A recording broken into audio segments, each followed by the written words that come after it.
একটা ছেলে একটা মেয়েকে অনেক ভালোবাসতো কিন্তু বলতে পারতো না। অনেকদিন অপেক্ষার পর অবশেষে ছেলেটি মেয়েটিকে গিয়ে বলল, আমি তোমাকে অনেক ভালোবাসি। মেয়েটি কিছুই বলল না এবং ভাবলো দেখি একটু পরীক্ষা করে যে সে আমাকে কতটুকু ভালোবাসে। এরপর থেকেই শুরু হলো ছেলেটিকে কষ্ট দিয়া, অবহেলা করা, খারাপ ভাষায় ব্যবহার করা, আরো কত কি।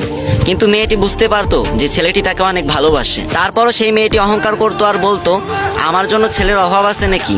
ওর মতো অনেক ছেলে আমার পিছনে লাইন ধরে দাঁড়িয়ে থাকে। এরপর মেয়েটি ছেলেটিকে একদিন পাবলিক প্লেসে খুব অপমান করলো এবং ছেলেটি সহ্য করতে না পেরে সেখান থেকে চলে গেল।